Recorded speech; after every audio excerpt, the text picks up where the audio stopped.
kicking off our program, it will be good just to go around and do a bit of introductions. So I hereby propose that I give you a microphone, you just introduce yourself, who you are, and the institution you are representing. And when everything is finalized, we should be good to go.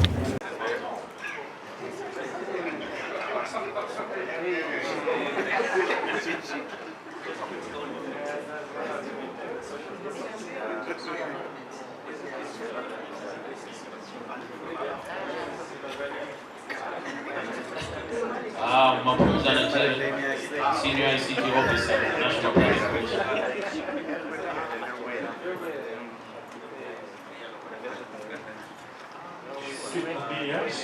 National Planning Commission.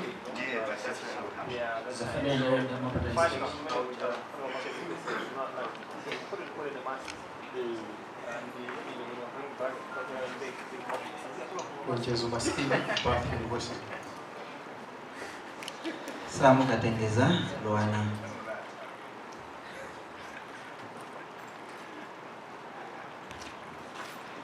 My name is Anema Planga, Minister of Natural Resources and Forestry. Roy Nkos, Minister of Information. Tom Kanji, National Planning Commission. Steve Chimambo, National Public Relations. Lemegeza Nchilola, Mwafara Institute. Tony Milanzi, Alliance for African Partnership. Dorothy Jesusu, Workpesh. Steve Zimba, Zodiac.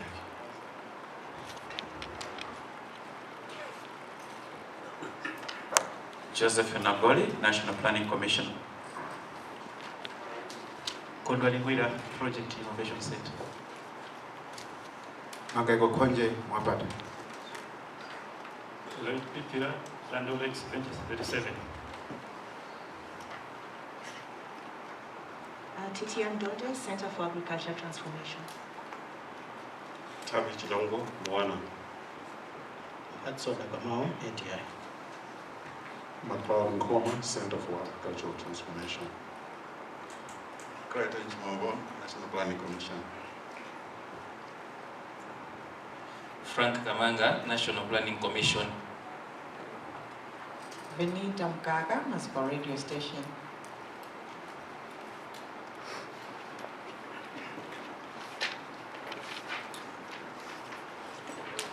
Samir Suleiman, Chairman for the Agriculture Committee. Diamond Kambewa, Moana.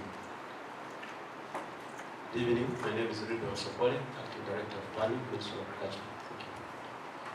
Thank you very much indeed for the introductions, and I will attempt to introduce the high table, starting with the board chair, National Planning Commission, who is also the chair for Mabad Advisory Board, Professor Richard Mukandawire. Maybe you may just raise your hand, or is the man sitting next to Mr. Chadza, if you can be able to identify Mr. Chadza in his mask. Well, he's putting on his mask anyway. So thank you very much indeed, Prof, for joining us. And then next to Prof. Richard Mukandawire, that is his immediate left, we have Dr. Thomas Montali, who is the Director General, National Planning Commission. Welcome, Bwana Montali. Let me also welcome Professor Louis Zimbiri, who is the Deputy Vice Chancellor, Lilongwe University of Agriculture and Natural Resources. Thank you indeed for joining. And William Chata is the Executive Director of Mwapata Institute. Thank you indeed for joining. We have also had an introduction from Dr. Diamond Kambewa, who is one of our discussants. And online, we do have Mr. Khalid Bomba, who is the Chief Executive Officer for the Ethiopian Agricultural Transformation Agency. ATA. We welcome indeed Khalid and all those that are following this conversation tonight here in Malawi. Indeed, we are gathered here for yet another edition of the Eminent Speakers series right here in Malawi. And this meeting is very crucial for all of us and our country in order to gauge how the agriculture in Malawi is contributing to wealth creation. And I'm reliably informed that most of the things that we're going to tackle in this meeting will really be inputted into a number of policy documents that the government is developing through a number of ministries: Economic Planning and Development, Ministry of Agriculture, but also some of them will find their way into the reforms agenda which the government of Malawi is championing. Above all and beyond, we are also in the process of developing the 2063 transformation agenda, and it is anticipated that most of these things will be condensed in that document to make sure that as a country we have a clear direction in as far as the creating wealth from the agriculture sector is concerned. So we'll be having a very moving presentation from Mr. Khalid Bomba, joining us live online from Ethiopia, sharing experiences from his organization, and we should have a chance at some point to interact with him, bombard him with some questions so that we can really learn a lot from this discussion, but also assess some of the good things which Ethiopia is doing, and if at all there are any lessons we can capture as Malawi and priorities which we think we can do at country level. So feel welcome to participate. Take down your notes, your questions, comments, and observations. I should think at the right time we'll be able to recognize you so that you can contribute or ask your questions in one way or another. And we'll also try as much as possible to recognize our participants via Zoom so that we can have their input as well, and they should feel part of this meeting today. Without much ado, allow me then to invite Mr. William Chadza, who is the Acting Executive Director of Mwapata Institute, to come forward and give us opening remarks. A big hand for Mr. Mwapata. Sorry, Mr. Chadza, please. It fits him well, right? We can as well call you Mr. Mwapata. Thank you very much, William. Please come forward. William Chadza, who is the Acting Executive Director of Mwapata Institute, to come forward and give us opening remarks. A big hand for Mr. Mwapata. Sorry, Mr.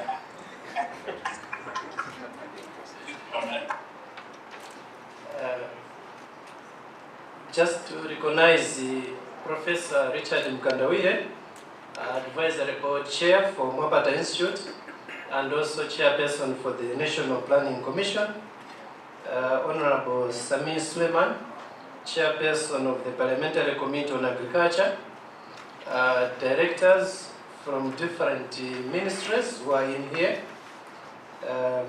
Dr. Thomas Montali, Director General of National Planning Commission, Professor Louis Zimbiri, Deputy Vice Chancellor Luana, Mr. Khalid Bomba, our guest speaker, who is also the Chief Executive Officer for the Agriculture Transformation Agency of Ethiopia, our discussant, Dr. Kambewa, also to recognize colleagues from Michigan State University who are following virtually, and also the representative of the Agriculture Transformation Initiative, Mr. Mphatso Dakamau, Mr. Matthews Valanta, our moderator, and also ladies and gentlemen, especially those who are attending or rather following the function virtually. Good evening to you all. Distinguished guests, ladies and gentlemen, on behalf of Mwapata Institute, I would like to welcome you all to this fourth Ndizotheka Eminent Speaker Series. The theme for this Eminent Speaker Series is Agriculture Transformation for Wealth Creation. In this event, we will learn from the Ethiopian Agriculture Transformation Agency some of the key priority issues to be considered in promotion of agriculture transformation so that it can contribute to national wealth creation. The eminent speaker will be Mr. Khalid Bomba, as we have heard, who is the Chief Executive Officer of the Ethiopian Agriculture Transformation Agency. This event has been a collaborative effort of Mwapata Institute, National Planning Commission, Lilongwe University of Agriculture and Natural Resources, and also the Center for Agriculture Transformation. Distinguished guests, ladies and gentlemen, let me just briefly give a background to the Eminent Speaker Series.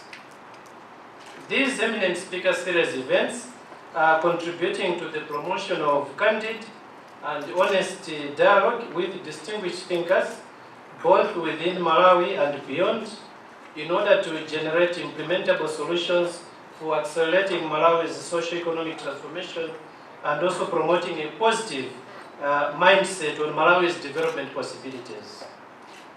The Eminent Speaker Series welcomes speakers from a diverse range of disciplines and backgrounds, seeking to contribute towards transforming Malawi's development landscape. As such, this evening, we are having Mr. Khalid Bomba, who will share a lot on how Ethiopia's agriculture sector was transformed. Distinguished guests, ladies and gentlemen, the theme of this fourth Eminent Speaker Series is linked with the National Transformation 2063. The National Transformation 2063 will have agriculture productivity and commercialization as one of the pillars, anchoring the vision.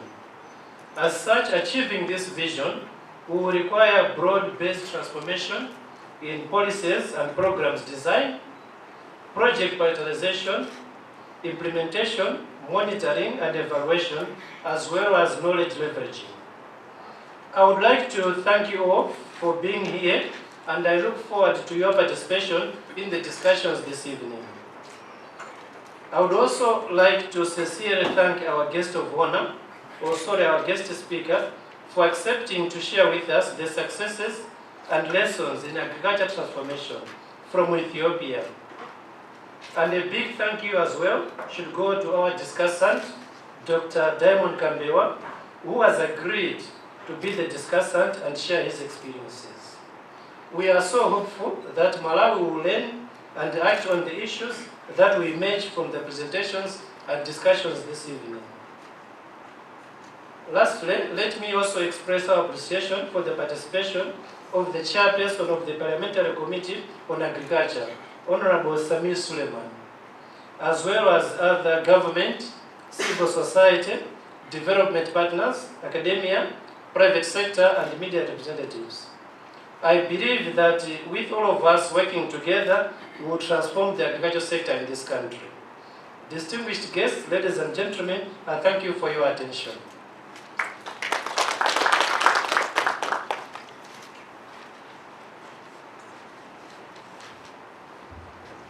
Indeed, all of us working together, we can transform the agriculture sector here in Malawi. Quite interesting indeed. Many thanks, Mr. William Chadza, the acting Executive Director of Mwapata Institute, for your kind remarks and background that you have given in this meeting. For our participants online, we kindly request you to share with us your email address.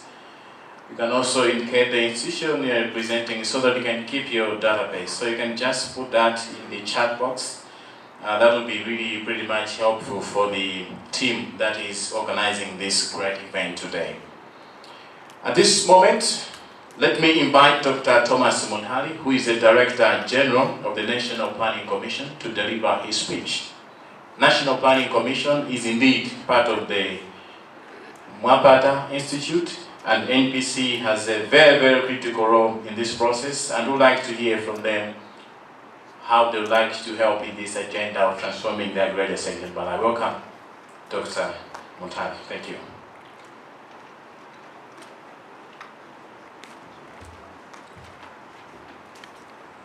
Thank you so much.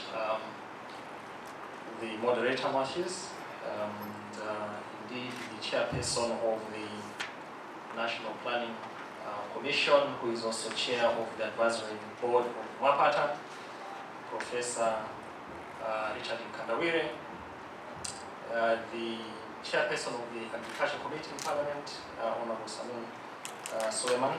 We really are very honored to have you here. The Vice Chancellor, the Deputy Vice Chancellor of Luana, Professor Zimbiri, indeed my brother William Chaza, who is the Acting Executive Director for Mwapata, and online the guest speaker, Mr. Khalid Bomba, who is the CEO of Agriculture Transformation Agency of Ethiopia, and indeed on brother here as well, Prof. Kambewa, who has graciously accepted also to be our discussant, and all protocols observed. This is quite an important event because, as William rightly pointed out, we are very shortly going to be launching the successor to Vision 2020, the National Transformation 2063, and the vision in it is about inclusive wealth creation and self-reliance. One of the key pillars, as William pointed out, is on agricultural commercialization and productivity. And so this particular event is critical in the sense that we want to learn from our colleagues that have tried and tested interventions in making sure that agriculture is more productive and commercialized. And we could not have gotten any better institution and its head than the Agriculture Transformation Agency. Mr. Khalid Bomba is actually a good example as well of people that can leave the diaspora and go back to their country to support the development of their country's agenda. And hearing him speak is something that we really need to pay attention to in terms of what experiences he's bringing, but also how Ethiopia is transforming the agriculture. By the way, the ATA works closely with the smallholder farmers. And so here, when we're talking about commercialization, sometimes we think smallholders are just subsistence. But in Ethiopia, they are being moved to really become commercialized. How are they doing it? Because we want to make sure that come 2063, all those that are farming by design. And when they do, they really are getting a benefit from what they're farming. That's a lesson that we really are keen in getting from our colleagues in Ethiopia. There is a story about them having structured markets, where almost every crop has a very well structured market. In our case here, our farm gate prices are so low because the vendors just move in, and in the process, the farmers really don't benefit as much. How are the Ethiopians doing it? So I'm happy when Matthews was saying, let's bombard him with as many questions, because at the end of the day, what matters a lot is to get things done. We can write this plan, the National Transformation 2063. We can do all the plans in the agriculture sector that my friend Mr. Sopoli and team are working on.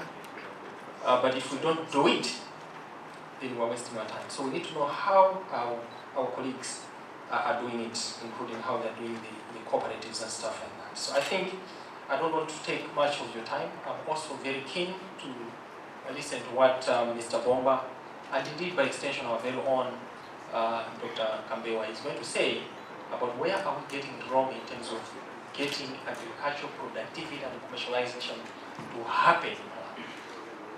Thank you so much for your attention, and those in online watching us, you are most welcome to be contributors as well, and we do look forward to a fruitful discussion. Thank you.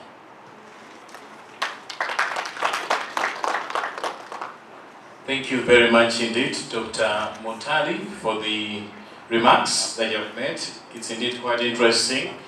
And wherever you are, our eminent speaker, you can tell already that there is really high expectation from all the participating members to learn from you, to learn from Ethiopia, and be prepared for tough time today, because we will bombard you with more questions. The desire is to learn so that we can all do better.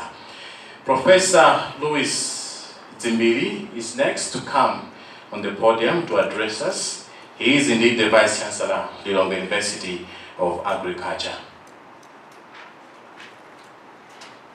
Welcome, Prof.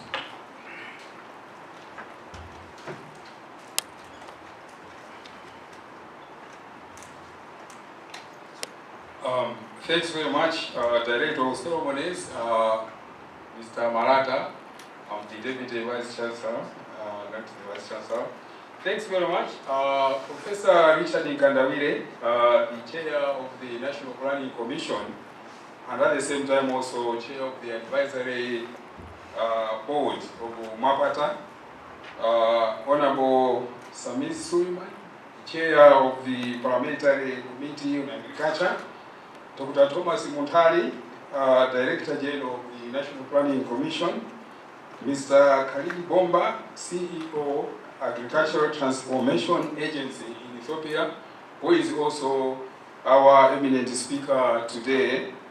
And my own, Dr. Diamond Kambewa, who is the discussant also today, representatives of all institutions, including members of the National Planning Commission that I have seen around, and also those of Mapata, as well as the Agricultural Transformation Initiative, but also the Center for Agricultural Transformation. Mr. William Chanza, acting ED for Mapata, and also Dr. Tabe Chirongo, and my own also, who is the Director of UCAD, which is the Center for Agricultural Research and Development, which of course is the one that Mapata goes through to reach Rwanda.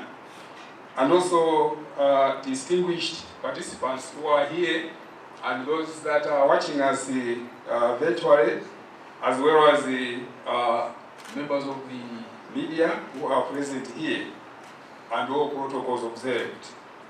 On behalf of Rwanda and on my own behalf, let me join the previous speakers to welcome you to the fourth Eminent Speakers series. As it has already been mentioned, this is a joint effort of Mapata, Institute, National Planning Commission, and Rwanda, Lilongwe University of Agriculture and Natural Resources. Rwanda has always been particularly proud to be associated with this eminent event. As you know, Rwanda has an old and well-established policy center which has continuously and enormously contributed to national and international development agenda through its various roles.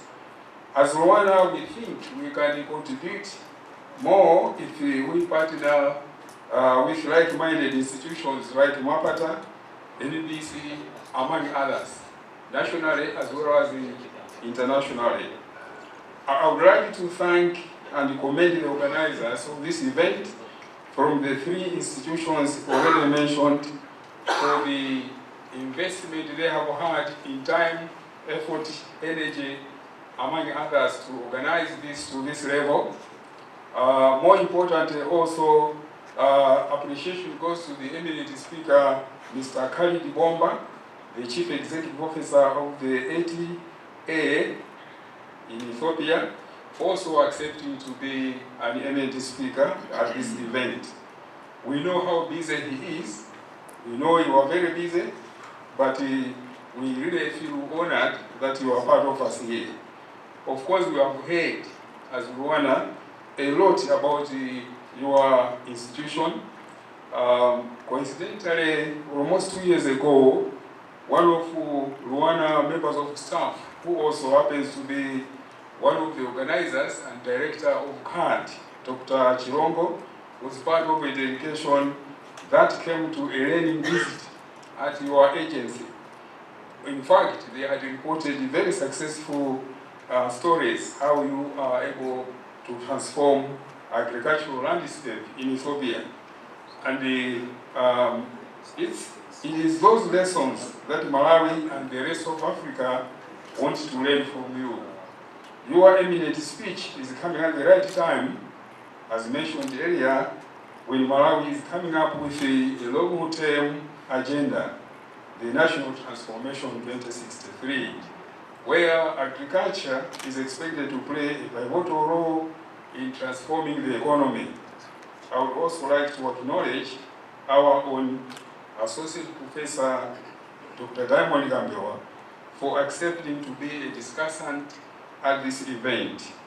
I personally know you as one of the most vibrant members of the staff at Rwanda, and surely it defeats you to be a discussant around here, and as Rwanda, we are proud of you. Thank you also to all dignitaries from both the state and state actors. We are greatly honored by your presence. This is a true testimony of your commitment to the development issues of Malawi, our beloved country. Last but not least, thanks to all of you participants in this call, as well as those that are following the proceedings virtually from all over Malawi and beyond. I wish also you a very, very fruitful participation in this event, and it is my wish that the organizers will come up with concrete action points that will certainly come from this eminent speaker, Sire or fourth Sire. God bless you all. Thanks very much.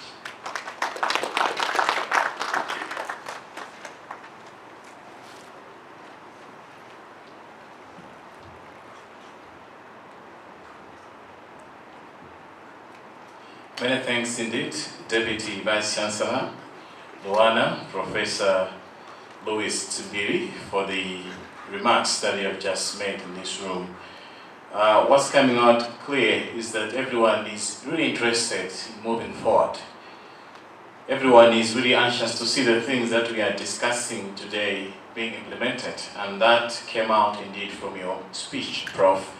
And I also heard almost a similar sentiment from the Director General of NPC, Dr. Muntali, that if we don't do it, we're just wasting time. So expectations really are indeed high, and Malawians that are following this conversation, I'm sure they're also looking forward to results, seeing the change that we've been talking about for quite so long. And we believe that the lessons that you're going to get today from Ethiopia will help our nation move forward and then prosper the agriculture sector. We are almost there, close to the moment where we'd like to learn and hear from Ethiopia. But before I introduce Mr. Khalid Bomba on the floor, who is the head of the Ethiopian Agriculture Transformation Agency, ETA, I would like to say a few things about him. Mr. Khalid Bomba is the founding Chief Executive Officer of the Ethiopian Agricultural Transformation Agency, ETA, which is an independent government body modeled on the nodal agencies which were integral during the takeoff phase of the many Asian countries during the second half of the 20th century. The ETA is tasked with catalyzing the transformation of Ethiopia's agriculture sector using an innovative combination of mandate areas which seek to enhance the capacity of other government organizations and private sector actors to deliver sustainable results.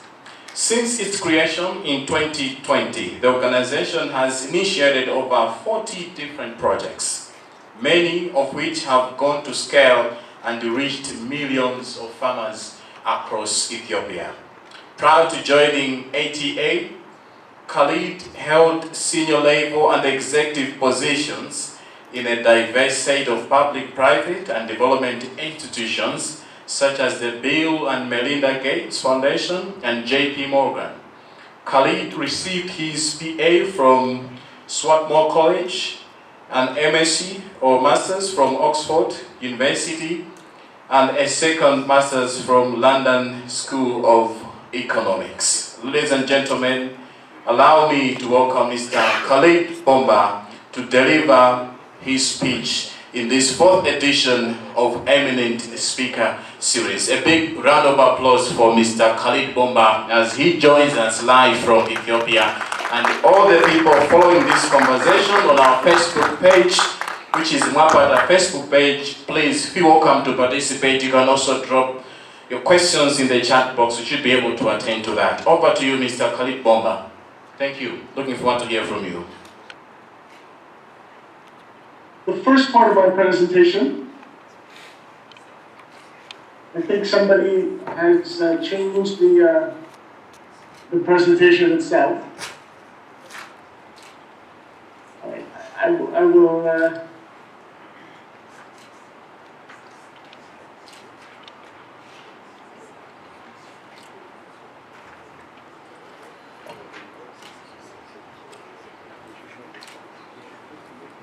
So, as I was mentioning, in 2009, when the ATA was first created, before the ATA was created, and still today, agriculture is the largest employer in Ethiopia. It accounts for the largest share of the economy, producing over 80% of exports, and had been growing relatively rapidly. However, there were a number of shortcomings in the agricultural sector that was inhibiting the overall transformation and value addition that the government was expecting. The first was a lack of focus and prioritization. The second was a disjointed policy-making process, the lack of overall analytical capabilities within the system, low implementation capacity, lack of coordination and collaboration, missing integration, and the disregard for soft enablers such as the mindset change that was necessary for overall transformation. At the request of the Prime Minister, the Gates Foundation actually took a diagnostic study of Ethiopia's agricultural sector between February 2009 and August 2010. When this report was submitted, one of the key recommendations was to establish a national acceleration unit for the agricultural sector. Then very quickly, by the end of 2010, legislation was passed to create the ATA as this National Acceleration Unit. Now, the key findings of the diagnostic, which led to the creation of the ATA, was that there was a lack of an integrated approach for coordinating the substantial funding and resources in the sector, but more importantly, a robust mechanism to drive change. The coordination, the acceleration unit of the ATA is intended to represent, meets, and seeks to address these two major recommendations. But as you see on the bottom right-hand side of page 7, it also draws on international best practices of how such a unit should be established. And 4 key criteria were initially identified. The first was a sense of independence and a new public entity with its own corporate structure, a governance structure that included a board of directors chaired by the Prime Minister, the ability to secure dedicated funding and a high caliber staff, and the ability to open regional offices. Now, this model is created using the nodal agency framework that was very successful in Asia during the second half of the 20th century. And there are a number of organizations in Asia, such as the Ministry of International Trade and Industry in Japan, or the Economic Planning Board in Korea, or the Economic Development Board in Singapore, that we used as the framework to design the ATA.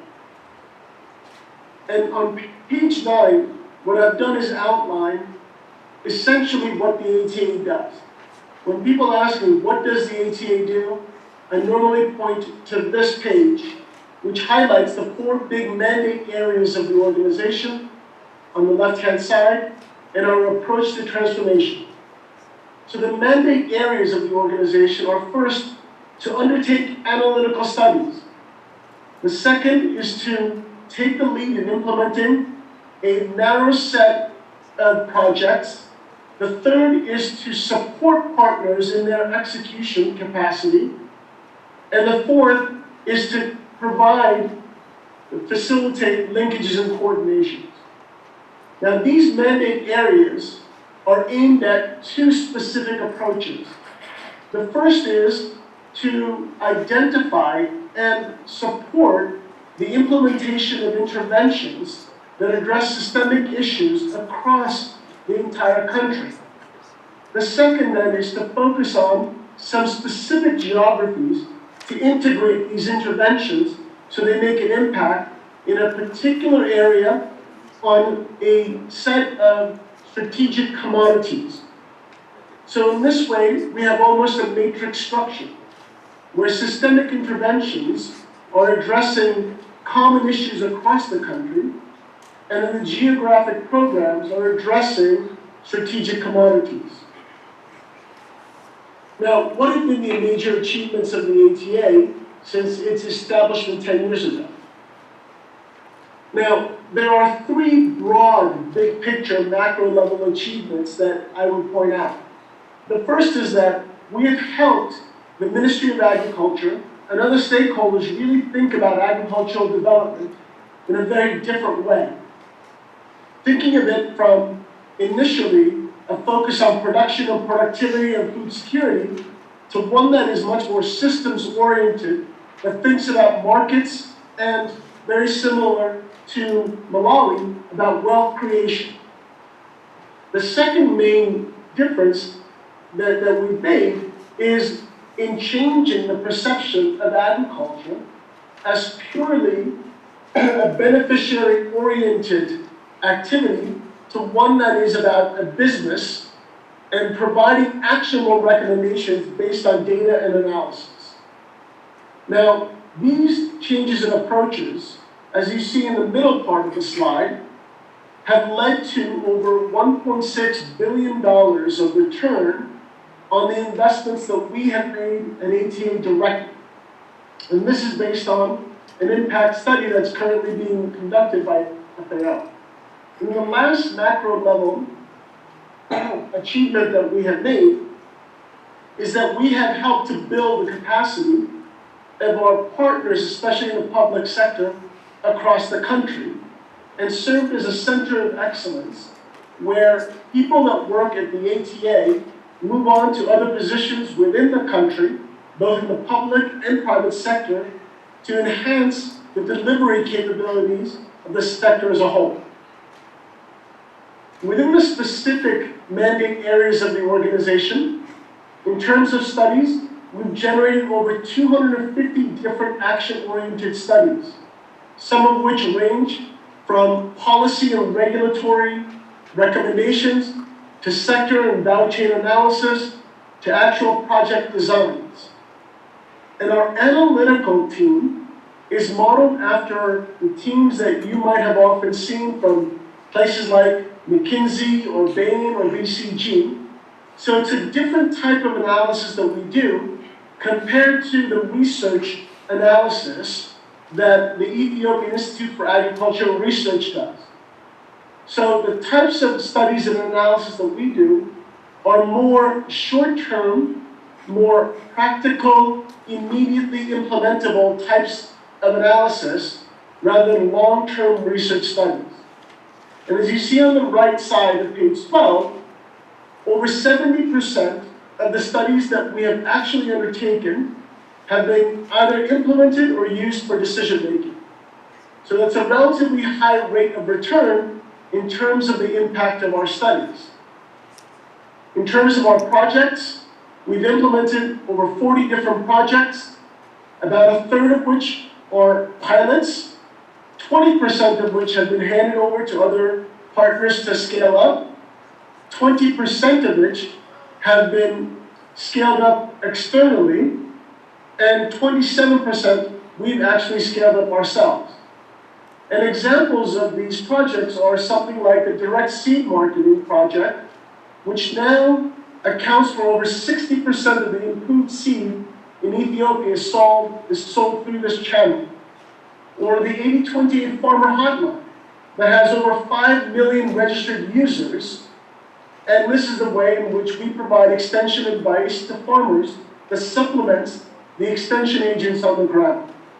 Or the one-stop shops that we've created, which are agro dealers across the country, which service over 1 million farmers to date.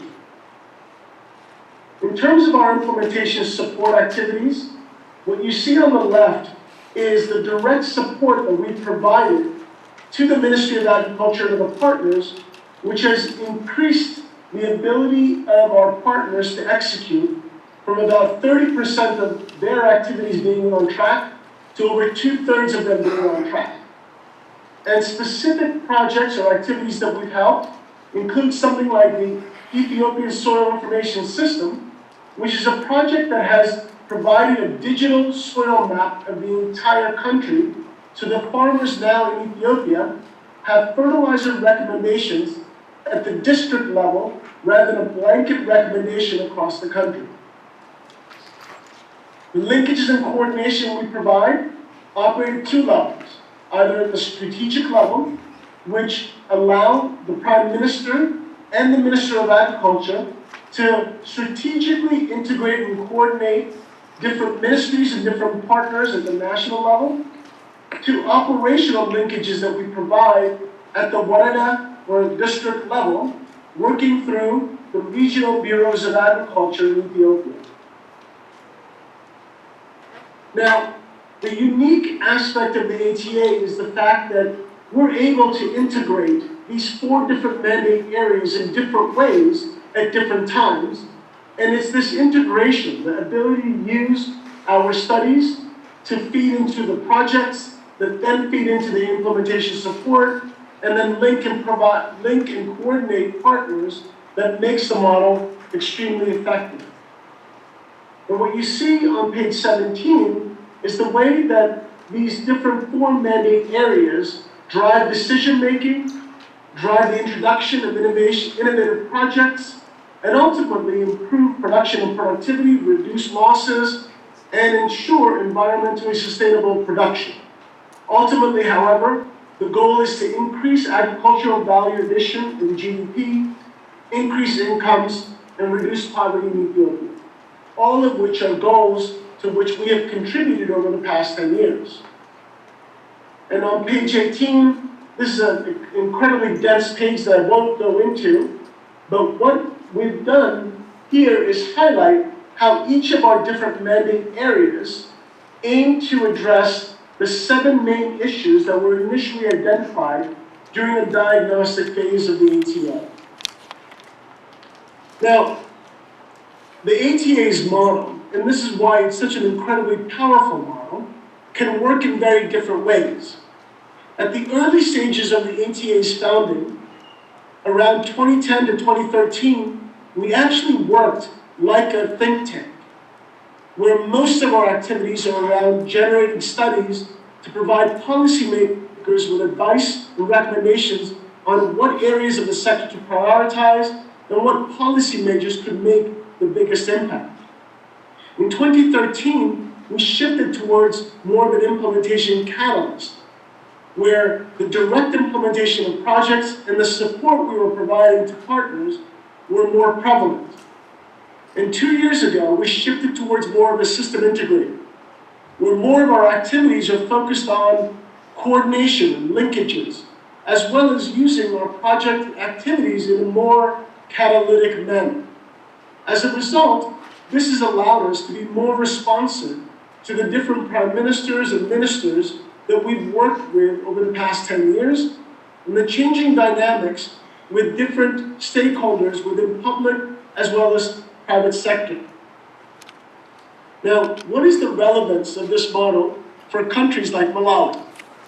The first is that I suspect Malawi faces the same challenges or the same broad challenges that Ethiopia does when it comes to the role of agriculture in the national economy, be it around food security, around the share of the agriculture sector when it comes to employment, or towards GDP, or the fact that structural development is necessary rather than just increasing production for food security.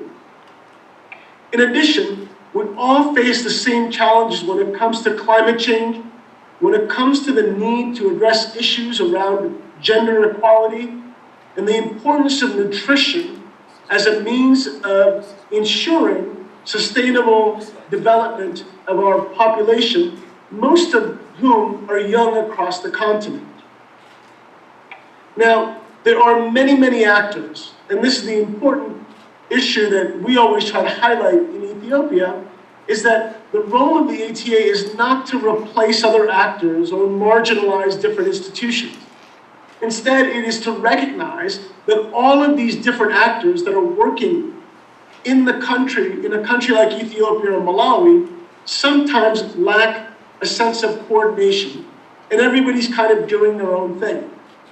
However, what the ATA has tried to do in Ethiopia is act as a system integrator, as I mentioned before, helping policymakers, as well as the Ministry of Agriculture, bring together many disjointed frameworks and initiatives using the analytical capacity that we've built within the organization and developing new tools and advice on how to create greater harmonization and better returns on investment across the entire sector.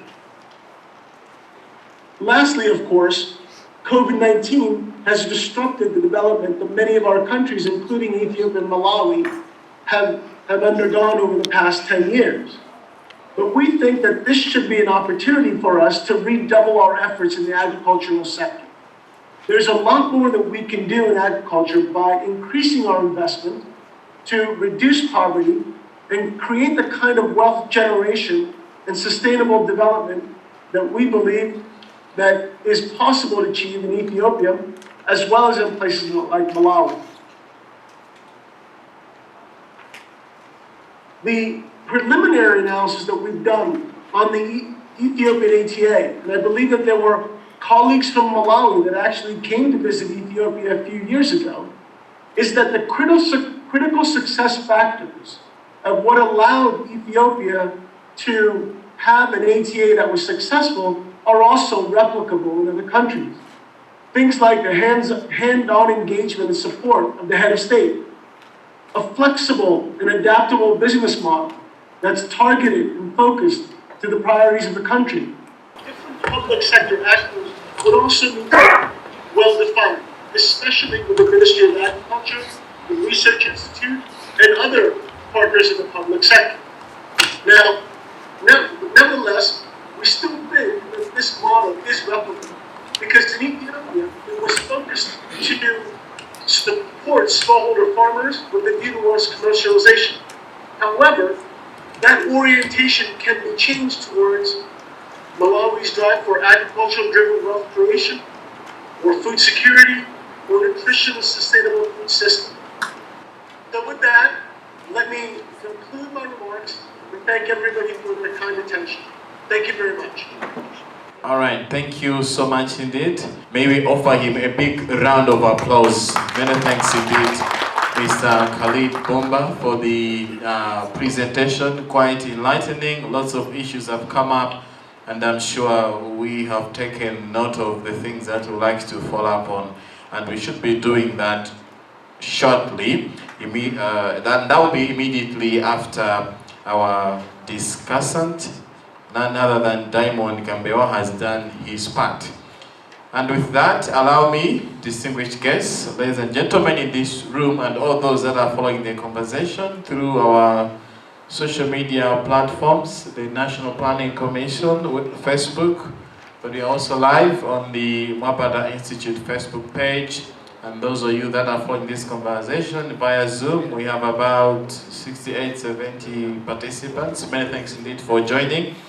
I would like at this moment to invite the Associate Professor, Dr. Diamond Kambewa, to give us his presentation. And I'm sure in his presentation, he also attempt to react to some of the things that the CEO of the ATA Ethiopia has raised.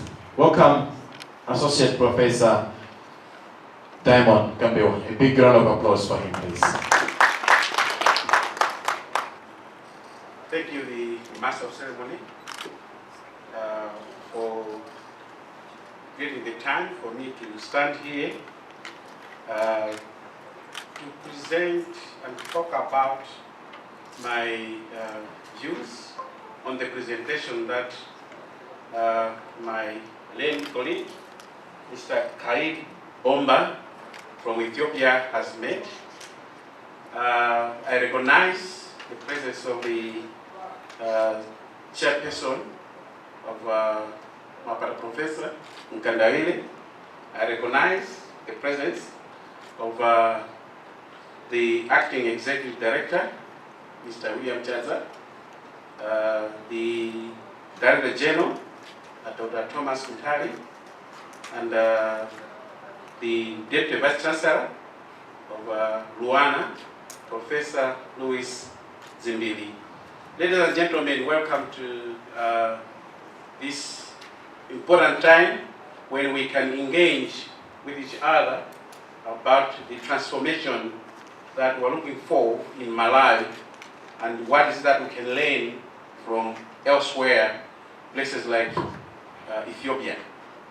My reaction, my contribution to the discussion about agricultural transformation will come in three parts. The first part, I'm bringing out what lessons are we getting from Ethiopia after the presentation by Khalid. The second part, I'll try to demonstrate how this Ethiopia model, how does it apply to Malawi? And the last bit, I'll take you through the whole question, does really Malawi require an agricultural transformation agency the way it is in Ethiopia? So the first thing first, I'm sure we are all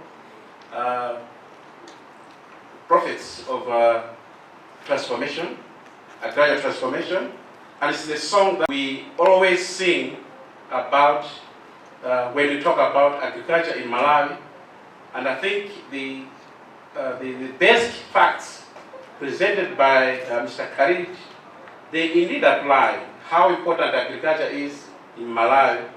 And we have also seen over the years how that importance is going down when you compare to the initial times when Kamuzu was establishing institutions of higher learning to support agricultural development in Malawi in the 1960s. The contribution of agriculture to the economy was quite high, over 50%. And now it's really going down. And but although it's going down, we still see agriculture as the main thing for any development. In fact, agriculture is equal to development in Malawi. So if there's going to be any development, indeed, agriculture is what makes development take place for our society wherever we are. We don't have mines, we don't have oil, we don't have whatever. The good thing about agriculture is it's very inclusive. It's a very inclusive form of economy. Unlike the oils which end up in the hands of the few, it's very easy to develop and transform society, communities at large, because everybody indeed can take part in the agriculture sector. So it's not bad to focus on agriculture development as the way to transform and develop our society. Now, learning from Ethiopia, it's a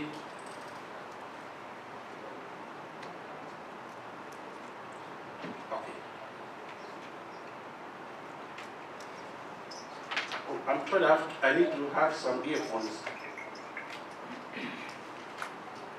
For those that are watching us from these other places. So, learning from, what are we learning from Ethiopia? I'll quickly go through some of the lessons that I've captured, and they seem to be important for our agricultural transformation in Malawi. The first thing is the political will. Political will was very strong. It took the whole Prime Minister to focus on agriculture, to transform agriculture in Ethiopia. And you can see how the Prime Minister was engaged with technocrats to transform agriculture in that particular process. I think that's a thing which comes out very clear, how political will can change things, and very fast. He did not just attend the mayor meeting, but he was engaged right away from 2009 up to 2010, up to 2013. The Prime Minister is fully involved in whatever is going on. So I see how politicians can indeed play a big role in the transformation of our society and agriculture in general. Again, for Ethiopia, it took a clear strategy. I think Khalid highlighted a lot about the importance of the strategy and how by having a clear strategy, they end up indeed doing a lot of things. And this is a strategy which is focused. And it's a strategy coming from a clear analysis of the bottlenecks in agriculture. And therefore, they end up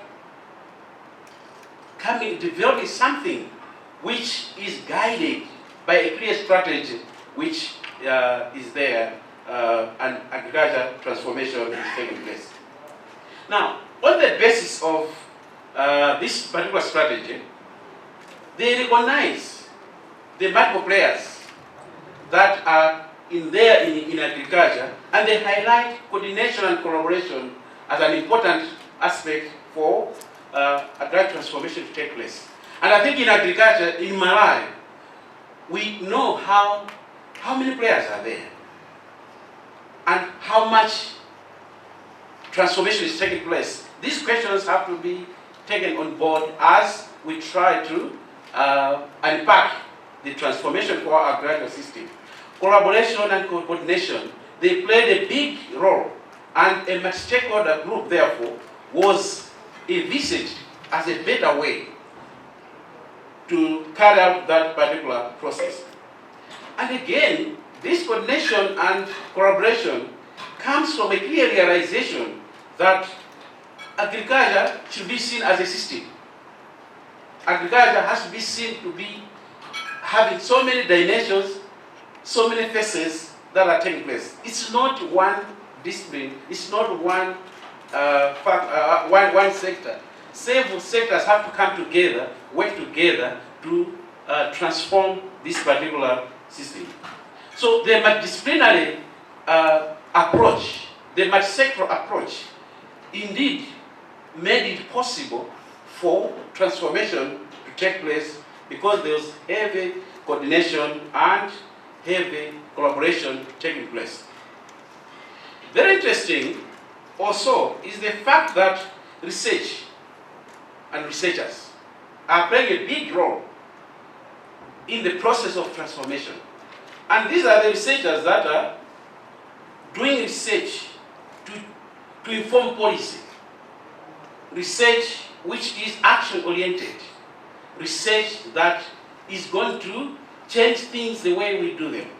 And I say, on this particular level, I see something that is coming out.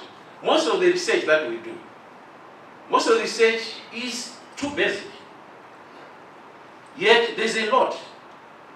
At policy level, what research can we do to generate evidence for decision to be made about which way do we go for our agriculture to develop? Again, there's a big issue that Khalid is highlighting about professionalism. Professionalism is taking a big chunk. Agriculture has to be led by professionals. The professionals in agriculture have to come in the clear space and support and offer their knowledge, their skills for the development of agriculture. And this professionalism is at different levels. It might be at lower level, it might be at high level. We need well-trained, we need well-capacitated people that can drive this transformation. So professionalism is an important aspect that comes to in front as we try to develop our agriculture. Again, the systems approach, as I said, I think this is a clear understanding that the issues, the problems that are there in agriculture, they are complex. I think sometimes we're too simplistic in the way we want to deal with the problems that are there in agriculture. Yet, they are complex. And as complex problems, simple solutions do not work. We need complex solutions for complex problems that are there in agriculture. They did it, and they came up with an integrated and systematic approaches to deal with those particular problems that are there. I think this brings home the whole notion whereby is it possible for people to work together to deal with the problems that are there in agriculture rather than doing them alone as government or as NGOs or as private sector. But more important is the whole issue about the national body, which is the Agricultural Transformation Agency. They steered it up, and it is the forerunner. One thing that I like about this is it doesn't come in. Yes, they started as a think tank, but they ended up with a situation where now they are becoming as integrators, which is what we see. So think tanks, I think they come as experts. Think tanks, they come as experts to deliver, to tell people what to do. Okay, so it took a board step to think about a body at higher level actually reporting to the president, so that the political will does not die, it is still sustained in the implementation of the activities.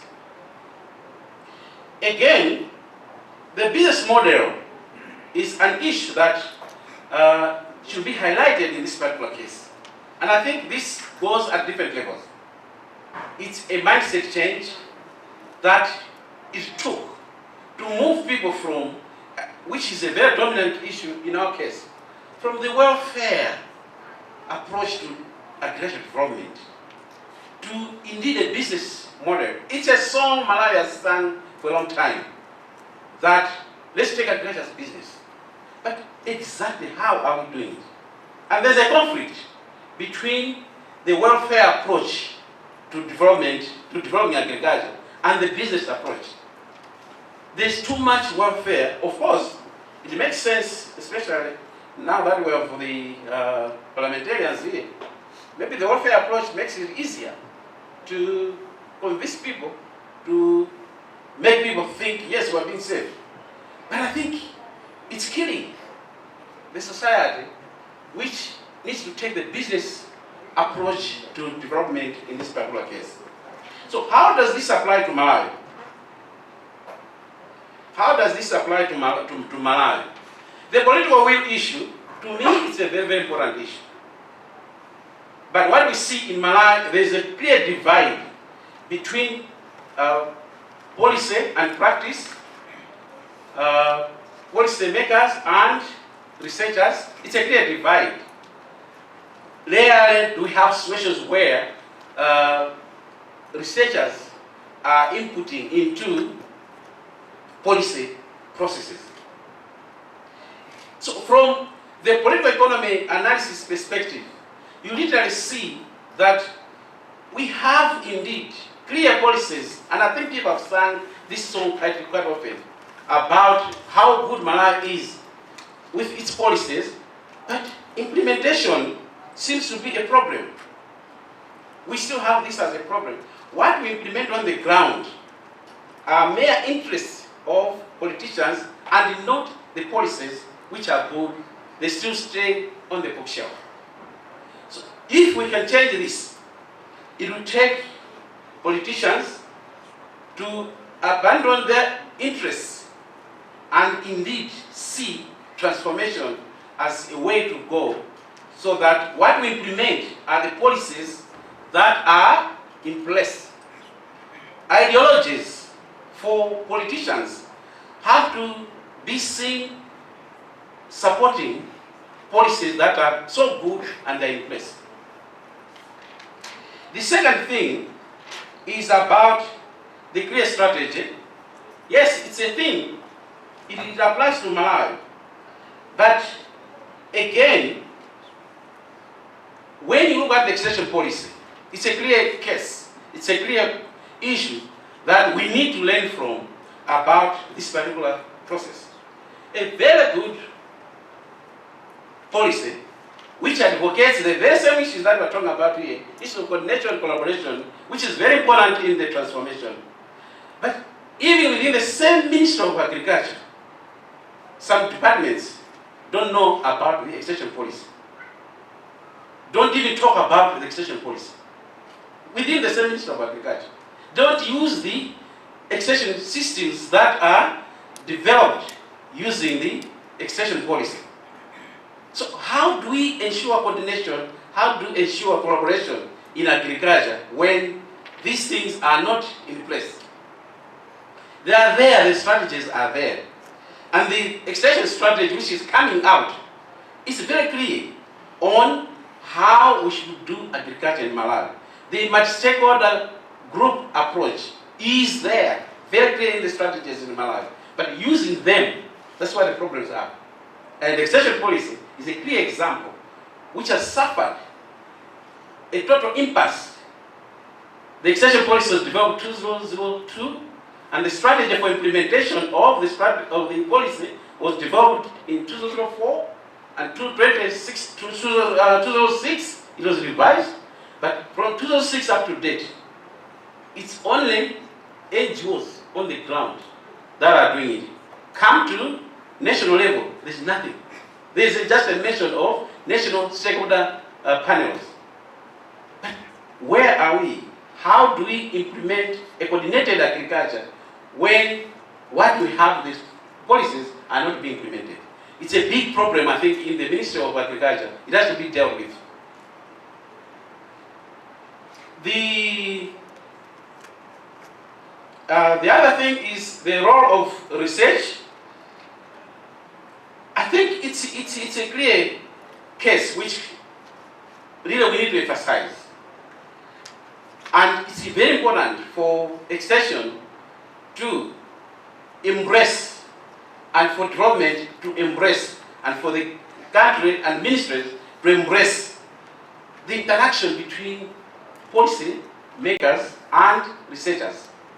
Very minimal. We only engage at times ad hoc. Yet research is supposed to inform, generate evidence for implementation of those policies that are in place. Again, research has to move from basic. For us, we have to move from basic to high level type of research, which people can be happy. The reason we have to develop this policy, the reason this policy has to be put in place, is because there's evidence. Can research generate evidence which can inform policy in that particular way? So much has been done on technologies. Let me announce here that the shelf for technologies is full, yet farmers are struggling. It's a dilemma in which we are now. When it comes to develop technologies for transforming agriculture, the shelf is full. There's so many technologies that are there. But the issues, farmers are still getting poor. Why? Farmers are still starving. This year, the announcements on the radio were what? About 2 million farmers, 2 million people will be starving from November to the next season. I think that those are the indications we're having.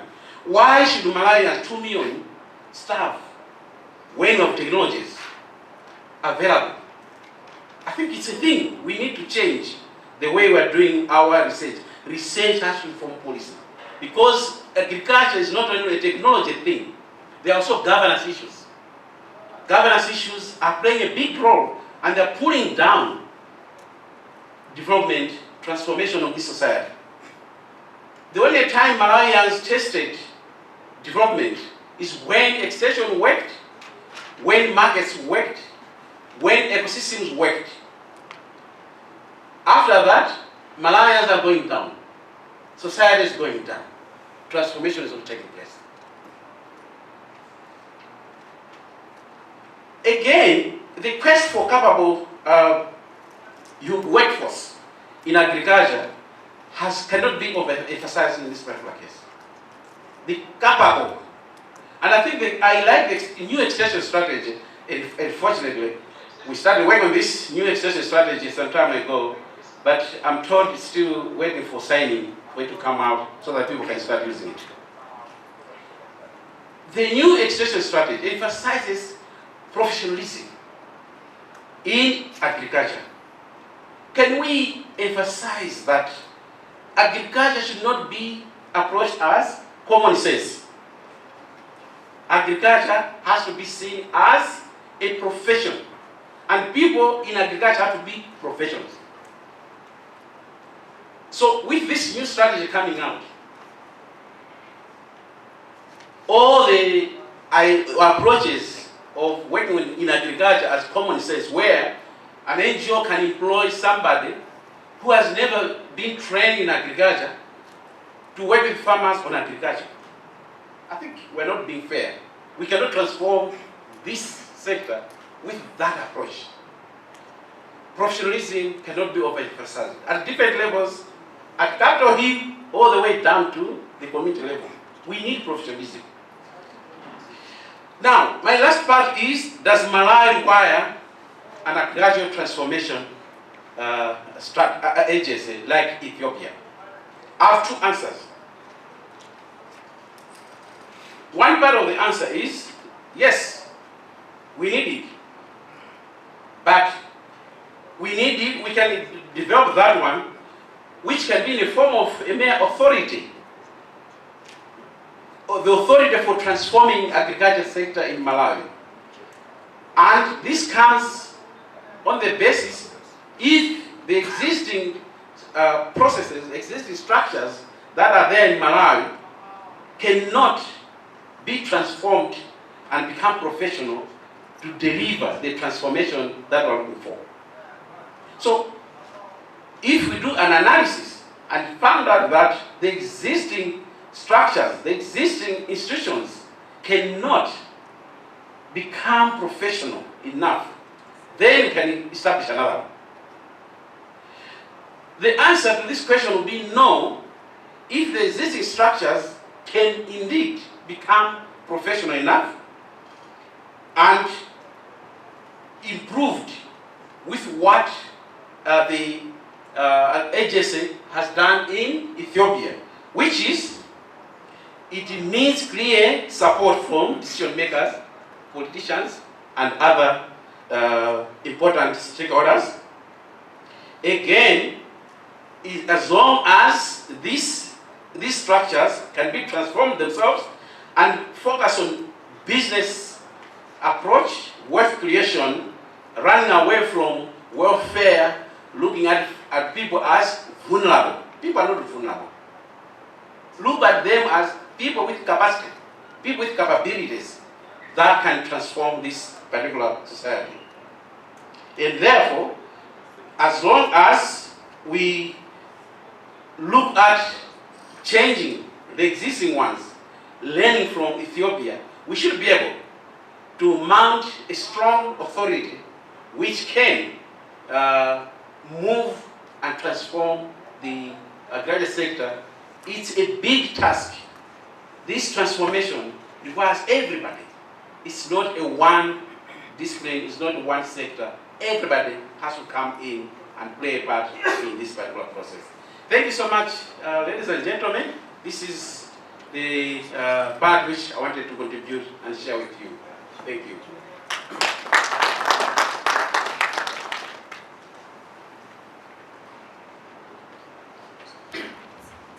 Thank you very much indeed, Dr. Diamond Kambewa, our discussant in this edition of Eminent Speaker Series. Quite interesting indeed. Lots of issues have come up. Perhaps I needed to say one or two things about Dr. Diamond Kambewa. It's not too late anyway, but just to emphasize that he's an agrarian transformation scholar, spirited by anthropology, and he studies the society, community, and agricultural landscapes, but usually focuses his work on kinship and the family unit. He draws on political ecology, agroecology, extension to examine socio-cultural and political drivers at play in agricultural transformation, and his research themes include customary land, tenure systems, agroecology, and livelihoods. So that's the brief information about Associate Professor Diamond Kambewa. And with the limited time that we have now, I think it will be fair that we briefly go back to Mr. Khalid Bomba in Ethiopia. You have heard your colleague here from Malawi hitting a number of issues ranging from technology, research, policy implementation, welfare approach, professionalism, coordination, and a yes and no kind of answer in as far as whether Malawi should have her own ATA or not. All these things are really quite interesting, but based on the experience that you, Mr. Khalid Bomba, have and what you have heard, what are some of the key things, given a chance, like 3 things which you think if Malawi can really focus on, we can be on the right path in as far as agricultural transformation is concerned in Malawi? What actions have worked well in simple terms which you think Malawi can really embrace in this development agenda or agricultural transformation agenda? I hope you're able to hear me, Mr. Khalid from Ethiopia. Thank you. So you have 3 minutes for that? Sure. Thank you for the opportunity to reflect back on the comments from the previous speakers. But I want to highlight a few that are critical. The first is political will. It really does begin and end with political will.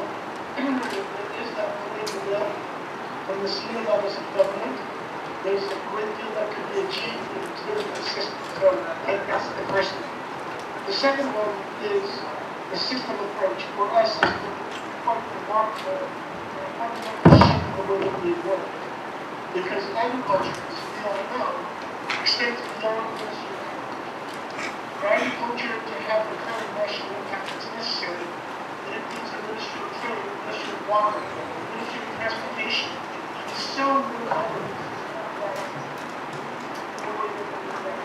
So the systems approach is really the second one that I would highlight. A third is the sense of prioritization, because you can't do everything at the same time. It really is not possible. And I think sometimes we try to, in every country, do too much and end up not doing anything. So I think prioritization is key. And then another issue related to prioritization is a sense of coordination and creating linkages.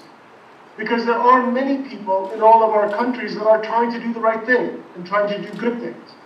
But unfortunately, that sense of coordination and linkages is often missing.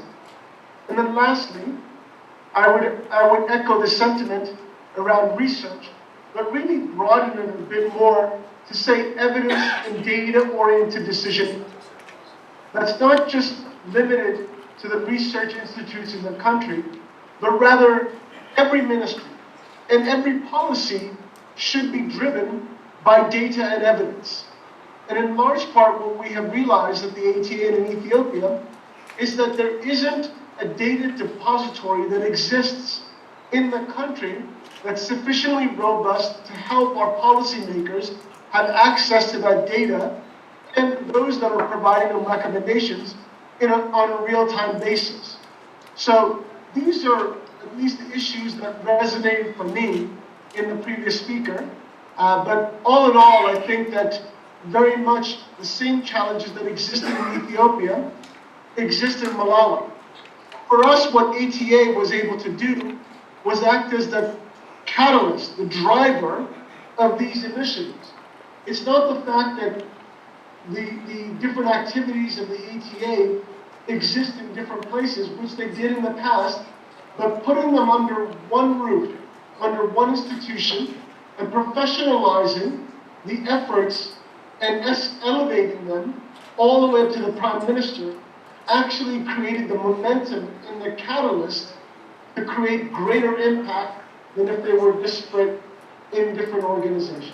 So I hope that's helpful, but thank you for the opportunity to re-engage with the speakers again. Just a quick one, Mr. Khalid Bomba. Now, the power of evidence in this transformation agenda. Maybe you'd like to share something in under a minute. Why must we embrace the power of evidence-based kind of decisions? Data for action. How did that help you in this agenda? Unfortunately, what we've learned in Ethiopia is the fact that unless you rely on data to make decisions, you end up sometimes solving the wrong problem or solving only part of the problem, and it's a waste of resources. So the better data that you have, the better recommendations you come up with, the more targeted your interventions can be, and as a result, you solve each problem only one time in a sustainable manner. Otherwise, you keep solving the same problem over and over and over again because you're not really reaching the root causes of those problems. So that's what our analytics team has really been quite instrumental in helping us do, is understanding the root causes of some of the problems that we've been trying to solve over and over again. And that's why data and evidence is so critically important. Thank you very much indeed, but there is just something critical that's coming through my mind now, and that is the setup of the ATA in Ethiopia. I think there seems to be high political will in the way it's set up. You always in touch with the Prime Minister or the political powers. How does that help you achieve what you want to achieve? Is it something that Malawi could be looking at? Do you think we are having challenges along those lines as well? I'm not sure what exact challenges exist in Malawi, so I can't speak to that. But in the case of Ethiopia, and in the case of the countries that we studied to design the ATA, what we found is that having the high-level support and insulation of the Prime Minister or head of state allows an organization like the ATA to move incredibly fast. You can move much, much faster with the support of the head of state. You can also drive initiatives and support partners without getting caught up in the bureaucracy. And all of a sudden, what we realize in Ethiopia is you create momentum. You create a sense of things moving forward, and it builds from one thing to another, to another, to another. So it's that sense of momentum and support coming from the Prime Minister when it comes to insulation, positioning, authority, and autonomy that was really critical for us in Ethiopia. But it does help avoid some of the bureaucratic challenges and the hurdles. It allows us to get things done incredibly quickly. And we get things wrong. We say that directly to the Prime Minister from time to time because we move very quickly. We go on an 80-28 rule where if we feel like we have 80% of the answers, we get started. And then realize that we have to course correct, always. That's the way that it works in the private sector. Nobody has 100% of any project perfectly designed from day one. And sometimes the projects that we design or the recommendations we provide are not 100%. And we will be the first ones to raise our hands and say, that was wrong, we should go in this direction instead. So it's that type of support from the Prime Minister and the head of state and senior policymakers that allows an organization like the ATA to move very quickly and innovate and drive initiatives across the country. Many thanks indeed. The CEO, ATA, Ethiopia, quite interesting.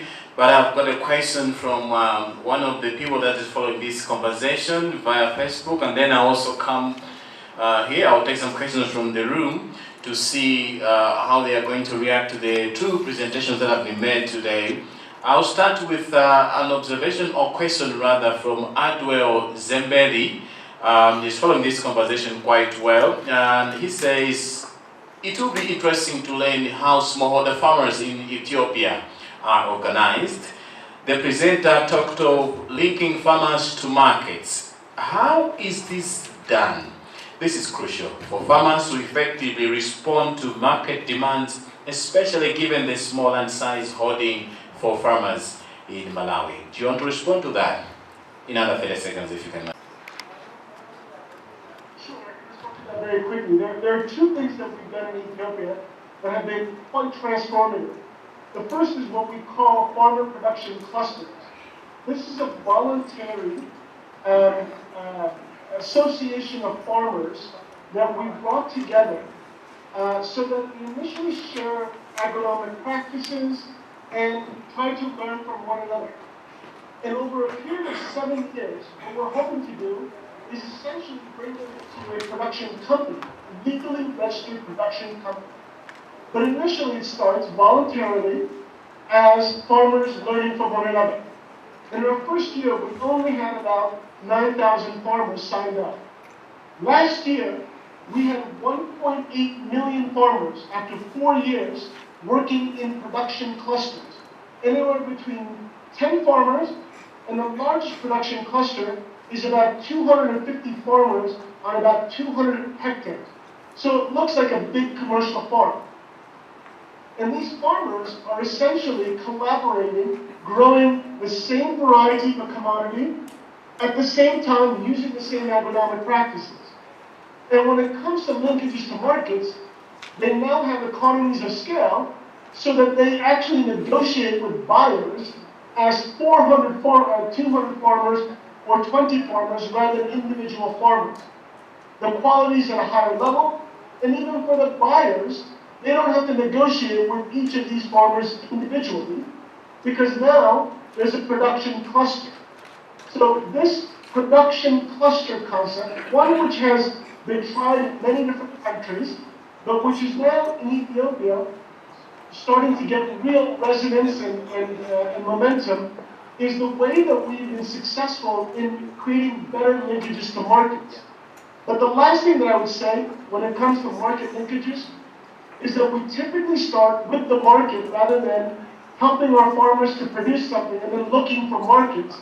Instead, we ask the market, what is it that you want? What quality of barley does the beer industry need? What quality and quantity of wheat does the wheat millers need? Same thing when it comes to maize and many of our other commodities. We actually start with the markets and then link the farmers back to what those markets actually require, rather than producing and then looking for markets. Many thanks indeed. Quite interesting, and we would like to ask all participants, you can drop your comments or questions on the chat box, be it on Facebook or Zoom. We should be able to attend to your questions. Make sure you're straightforward so that we don't spend much of the time going around the issues.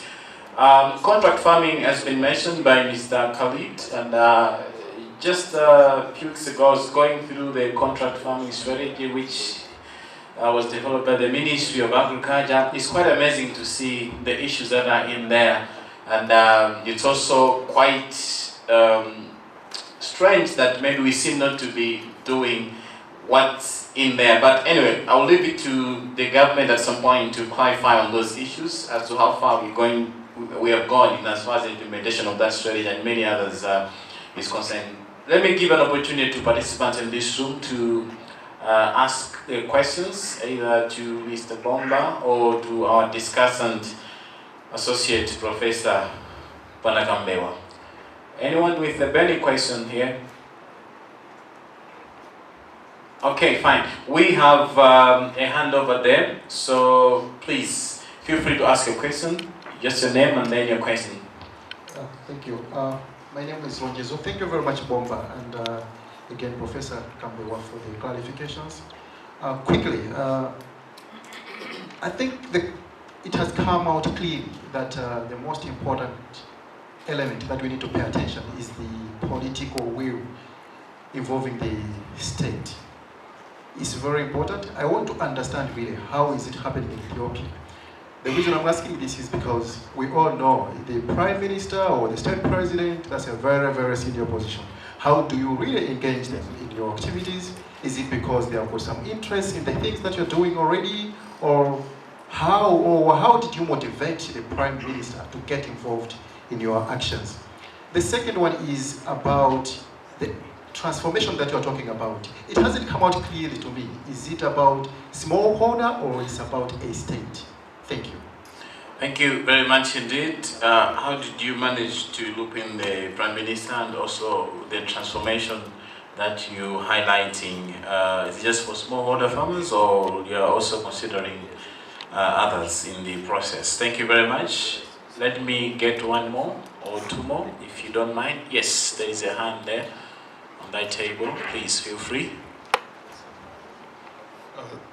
Thank you very much. This is McLaren Koma from the Center for Agricultural Transformation. I would like to understand from Mr. Bomba, and thank you very much for your excellent presentation. I want to understand what methods have you employed to ensure that farmers adopt the specific technologies, be it seed technologies, mechanization, and then what other technologies apart from the seed technologies and mechanization technologies have you enabled your farmers to adopt to ensure that productivity in Ethiopia has improved within the 10 years? Thank you. Thank you very much. Approaches used to adopt technologies, and what other technologies have you tried to use within the 10 years in order to register the gains that you have been able to experience so far? Before you respond, let me just read a few comments that we have gotten from our platforms. We have a comment from Dr. Elizabeth Siwale. Malawi has a lot to learn from the Ethiopian model. I can see mindset change should be a priority. We should be open to new ideas and approaches to move forward. And Dr. Herbert Changaya, who is also participating in this meeting, says there is need for political will in addition to mindset change for agricultural transformation to be effective. We have another one from Riz Khan, ATI Malawi. I agree with Dr. Swale, but there is also need to be a lot more collaborative across board. We have the tendency to work in isolation, and yet we all have the same agenda and focus. And again, Elizabeth, for the last time, the technocrats have a duty to present best models to our politicians, who in most cases are not aware of development in these areas. What an interesting conversation. Over to you, Mr. Bomba.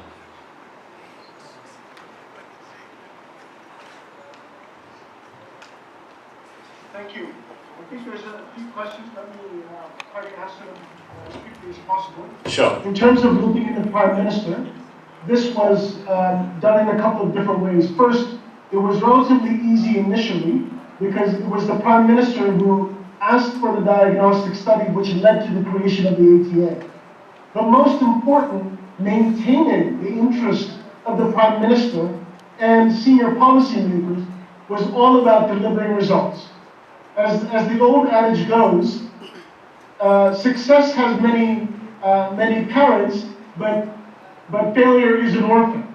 And for us, it was really about delivering results and showing that this model works, that continued to provide the ATA with the support and interest of the policymakers. So that's one thing. In terms of the focus on smallholder farmers, yes, the ATA in Ethiopia has been focused primarily on smallholder farmers. But the model itself can be focused on commercial farmers, pastoralists, or any segment of the agricultural community that you can think of. And even in Asia, the nodal agency model was used in different sectors. It wasn't used in agriculture. It was actually used in finance and broad economy-wide. So the model itself is highly adaptable to focus on different aspects and different priorities of policy. In terms of what have we done to support farmers to adopt new technologies, there's a few different things that we've done. And to be honest, we've leveraged as much as possible the existing systems in their country, but then tried to build on. And that existing system is, for Ethiopia, one of the largest public extension systems in the world. So farmer training centers and demonstration plots were a big part of what we leveraged. However, the most important vehicle that we used to support farmers in learning and using new technologies was really focusing on model farmers and early adopters. Like any technology, like any segment of the community and the world, there are early adopters and there are late adopters. So what we've tried to do is focus on the early adopters. Who are those change makers in the villages, in the rural communities that actually influence others to adopt new technology? So by helping those individuals adopt new technologies and those people succeed, other farmers then learn from them and say, hey, I can do the same thing too. And then lastly, I think there's a question in the chat related to private sector. And private sector is critically important in the model that we use in Ethiopia because ultimately, public sector can't be delivering everything, both services as well as when it comes to market linkages. As a result, we really targeted private sector both from a service delivery point of view, when it comes to agro-dealers, but also when it comes to the market side and also innovations. New innovations, be it around mechanization, truly have to come from the private sector. So we targeted them as our partners and as our champions when it comes to service delivery and linkages to markets. Many thanks indeed, and thank you for tackling the private sector issue, which has also been raised by Sangwani Gondwe on the platform which we're using now. And still on the private sector involvement issue, maybe Kondwani Ngwira, do you want to say something on how best the private sector can contribute to this agenda from the Project Innovation Center? Thank you very much. I was following, and I loved the presentation by Dr. Kambewa, and then even the response from our guest presenter. As for me, Kondwani, I'll speak as an innovator entrepreneur. That's right. I'll be very practical. And MC, you mentioned that if we don't do it, then we're wasting our time. It was Dr. Monhali. I just echoed what he said. Yes. Yes. So I would first quote this scripture, Ecclesiastes chapter 7, that says, God made man very simple, but human beings have complicated themselves. So the first thing that I see as a problem, we sometimes complicate small matters. You know, education is there to impart knowledge, but then at times it becomes like punishment to the learner. What am I trying to say? If you Google right now, just say which country or which lake has the best fish in the world, the answer is Malawi. In the world, the answer that will appear on Google there is Malawi. And then a question comes. So you have 30 seconds to... Okay, thank you very much. Now, from the innovation point of view, what can we say? In terms of private sector, it's time we move from agricultural education to agricultural production. So I'm talking about institutions going into the actual production and like only offering presentations maybe in agriculture. Because out there people need food, out there people need products. Like Malawi, how many companies produce pesticides?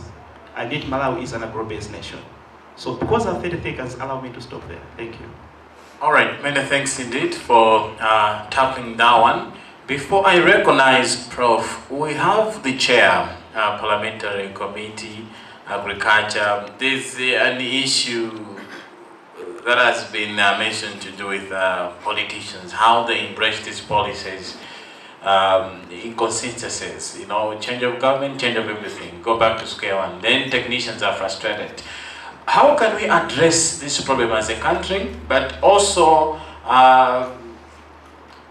ignoring technical advice? This is what we need to do, but no, we'll not survive after 5 years. Let's do this. Good evening. All protocol observed. It will be very hard for me to give you an exact answer on that one. What we hear is political will, but what political will are we talking about? I think maybe the 5-year term is less, because one is afraid to start a project and leave it hanging. If we look at our past experience, where the extension service was working and agriculture was booming, was because we had a stable political leadership. I'm confused, but what I wanted to say, my comment would be, after hearing to all the presentation, and I don't know where the youth is. You look at Malawi, our population, youth, we have more youth. I wanted to learn from the Ethiopian counterpart. Well, how was the youth involved? What can we do to encourage the youth to join farming and agriculture? That's where my focus is mainly. Thank you very much. Thank you very much indeed. Youth participation, and then on the other question, you're confused so quickly. All right, it makes sense, but we may follow up a little later. Prof, may I give you a chance, please, to react to the discussion here? Mr. Bomba, taking all of a question from the chair, Parliamentary Committee on Agriculture, the youth involvement. But now, Prof, this is your time. Yeah, Khalid, this is Richard Mkandwire. It's always a delight to see you speak about ATA. We've heard you speak many, many times, and there's no question at all that political will is very paramount to the success of ATA in Ethiopia. But in any major transformation that takes place, what you need is more than just political will. What you need is an embracement of that agenda by everybody, particularly parliamentarians, and we're delighted that we have the chair of the Agriculture Committee with us here. All parliamentarians, as well as the judiciary, because a lot of these issues also hinge on regulatory frameworks and matters that the judiciary must as well address, and indeed all the citizens. So I think the fundamental question is to what extent is the ATA embracing, inclusive in ensuring that it is embraced by a very inclusive group of individuals, including the citizens. What makes it as a rallying point? What drives it to make it successful? It will only be successful if it's embraced by the nation as a whole. And how can Malawi move towards defining, assuming that we want to move on the matter or Malawi Agrarian Transformation Agency? At what extent can we make sure that it is actually embraced by everybody, including some of the representatives of the citizens of the country? Thank you so much, Prof. I'm aware we're supposed to conclude at 7, and this is 4 minutes after 7. But due to the technical challenges we had, there is a proposal that we close in the next 10 minutes, and therefore your responses should be in consideration of that. Over to you, Mr. Khalid. Thank you. I didn't catch the specific question that was posed. If you can just repeat it very quickly from the moderator's side. Yes, so I think the first question from, that was the, yes, Mr. Honorable Sami Suleiman, who is the Chair, Parliamentary Committee on Agriculture, is trying to understand youth involvement. in the ATA. And then the Prof is trying to find out how you're trying to make your organization more inclusive so that it can embrace everyone, including the citizenry in the agenda. Thank you. So when it comes to youth involvement, there are two ways in which I would say the ATA is engaged. One is internally as an organization. Our entire analytics team is new graduates from universities that we hire and then train as analysts that can work across any sector. And what we found is that the training program that we provide them actually allow them to become incredibly adept analysts that can problem solve nearly issues in nearly any sector. So that's one dimension of how we engage youth within the organization. But more importantly, within the agriculture sector broadly, we recognize that youth are not going to be attracted to following an ox and a plow in a field. We have to make agriculture more attractive. As a result, what we've tried to do is work on mechanization projects. We worked on digital agriculture. We worked on issues related to post-harvest processing and value addition. Some of the non-production oriented aspects of agriculture, and highlight that agriculture is more than farming. It is a business across the entire supply chain where there are job opportunities that can be highly lucrative for entrepreneurial youth. So that's the way in which we've tried to engage youth when it comes to both within the organization as well as in the broader agriculture sector, is to change the perception of agriculture from being an ox and plow-driven farming system to one that is much more dynamic food system. In terms of inclusiveness, there are a couple of aspects of inclusiveness that we've tried to tackle. The first and most important is when it comes to gender inclusiveness, both within the organization at the ATA, as well as within the sector. Within the organization, I actually have a dashboard that is sent to me on a monthly basis that shows me the gender composition of every single team within the organization. And we have targets that try to get us to almost a 50% ratio of men to women. However, we don't want to compromise quality. We want to make sure that we hire the best person for the job. As a result, we actually have training programs for our women employees of the ATA. We're actually putting together a female forum in about 2 weeks' time, which brings lecturers, women entrepreneurs, women working in private sector in agriculture that lecture to our women employees to give them motivation and sense of optimism as to how to become leaders within the organization. And then when it comes to women in the field more broadly and how we work in our interventions, we do have gender disaggregated targets for every single project that ATA does. Every single study that ATA conducts thinks about inclusiveness in women within the design of our policy recommendations, within the study itself. And then when it comes to more broad inclusiveness, we have to think beyond agriculture as a crop focus, because in Ethiopia, pastoralists and marginalized communities are so important if we think about sustainable agricultural development.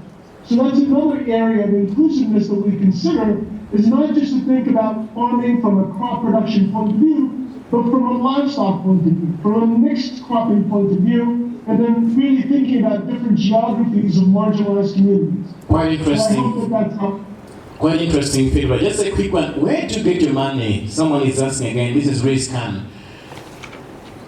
For your activities. Where do you get money for your activities? Are you funded through the national budget, or you mostly rely on external support? So most of our funding comes from development partners. The government provides about 10%, slightly less than 10% of You our think that is sustainable enough? Is that a good experience for you? Ironically, we actually turn away money rather than chasing money, because we say to our partners, support the programs that we are implementing we're not an NGO that you give money to and we implement your program. Instead, we design programs that we think are going to be impactful and then mobilize money for them. And to date, there is not a program that we have designed that we have not been able to mobilize money for. And as I said before, success begets success. So that's why prioritization is important.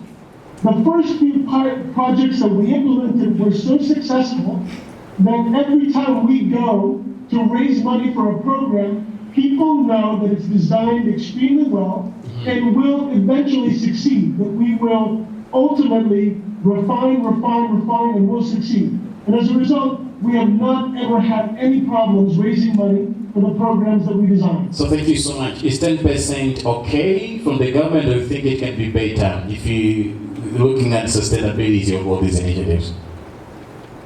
So the reason why we try to mobilize money from donors as well as have a contribution from government is because our programs are so large in size that they require donor funding. At the same time, government funding is critical just to make sure that people recognize that this is a government institution. This is not an NGO, this is not a private sector company. Okay. This is a government institution. Many thanks indeed. Thank you very much for your wonderful responses. This is quite interesting. We should be closing in a moment, but I would like to go to our discussant, Mr. Dr. Kambewa. You really talked a lot on the welfare approach. We're not doing much welfare approach, still going around circles and all that. I'd like to ask you, how best then can we move out of that? What must we do moving forward? We are complaining, yes, but what should be the way forward? How can we address this?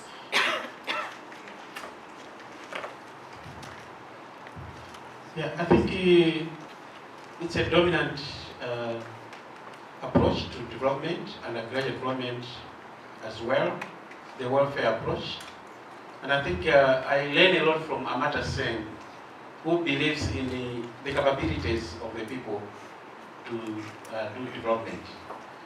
And if you look at agricultural transformation, focusing on the capabilities the people have, all this welfare approach, where the people have the skill, where the people have the talent, you just give them what they have. They hand out, they demoralize, they erode the capabilities of the people. So people have the capabilities to develop themselves, and agriculture is not excluded from that discussion.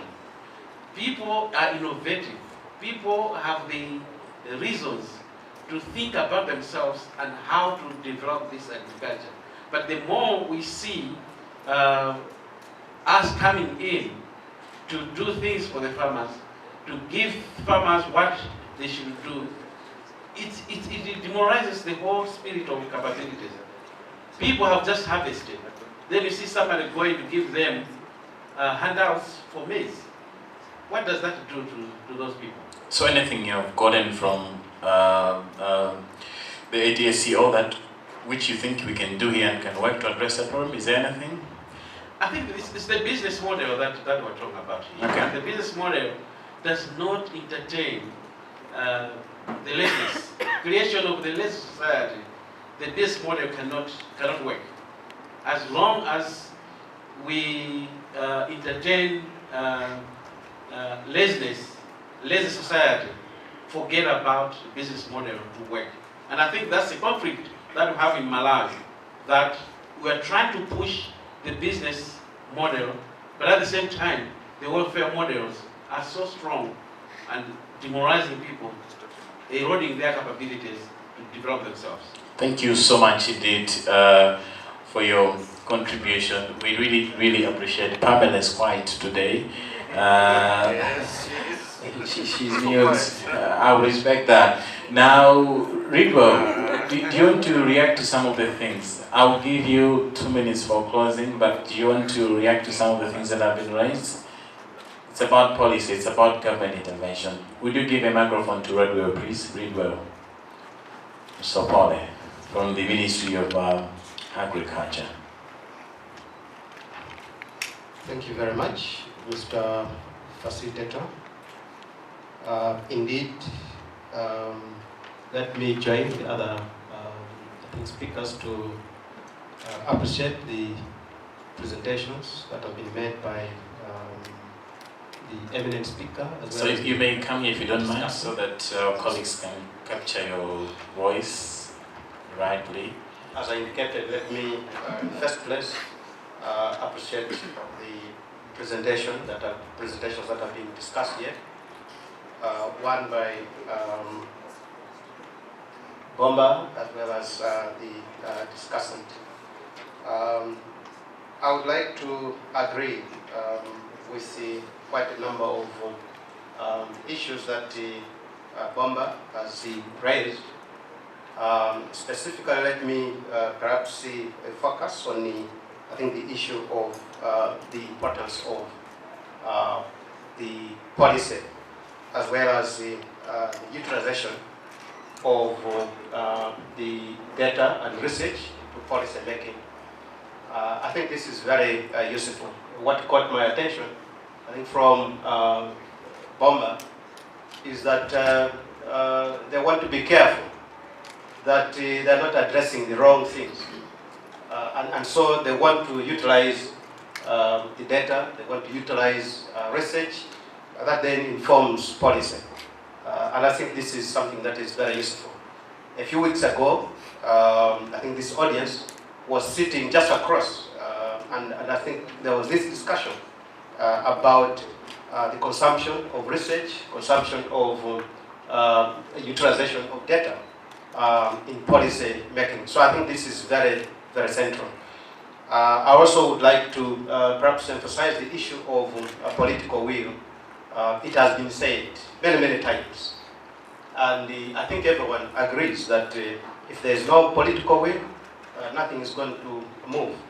Of course, the Honorable has said he's not quite sure what that means.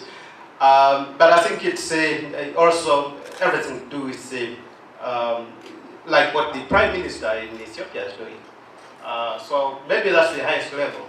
But maybe there are also levels in the institutions. If we able to have understanding that this is the direction, this is where we're supposed to go, and be able to properly, advise the leadership, they should be able to jump on board and be able to support the initiatives.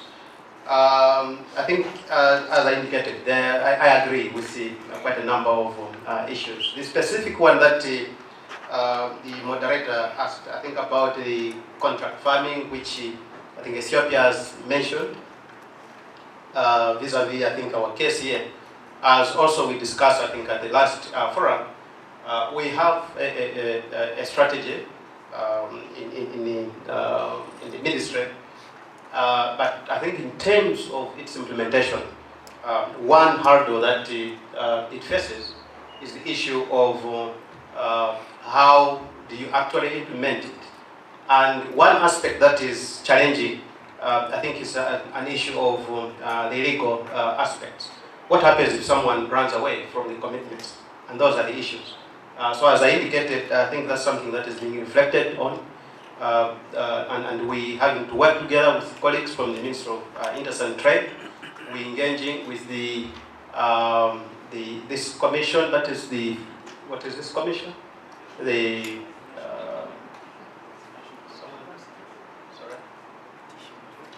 Competition and Fair Trading Commission, so that maybe we can strengthen this aspect of the legal aspect. So that everyone does respect the commitments that are being put in the agreements. And from the discussant, I do also quite very well agree. I mean, we have policies, we have technologies. Is that he has said that the chefs actually, they are full with the technologies. I tend to agree. if you're talking about breeding, for instance, for the short seasons, there are technologies out there. If it is about technologies about proper management of the soils, for instance, they are there. But I think the question is the uptake of those technologies. So we just need to have the environment that should be able to support that kind of uptake of the technologies, so that we should be able to see the transformation that is desired. I think that's just a snapshot of what I did think. I don't know if you want, yeah, maybe let me leave it to you. I do a remark on the behalf of the PS. Okay, so I change hats.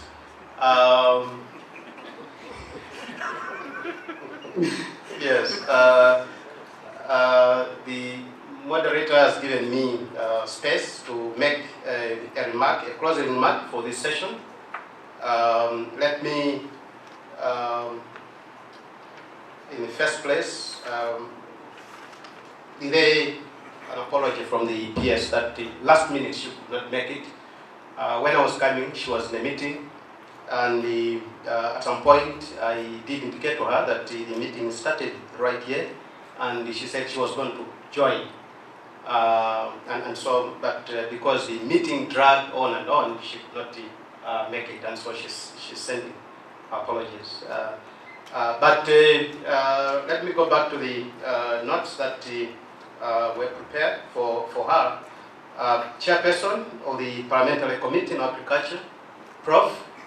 Richard Mukandawire, Board Chair for Mapata and NPC, Dr. Muntari, Director General of NPC, Professor Zimbiri, the Deputy Vice Chancellor of Rwanda, Mr. Chaza, Acting Chief Executive Officer for Mapata Institute, our guest speaker, the Chief Executive Officer for Agriculture Transformation Agency of Ethiopia, our discussant, Dr. Kambewa, Mr. Malata, the moderator, directors from different ministries and indeed other institutions present here, ladies and gentlemen, including those that are attending virtually.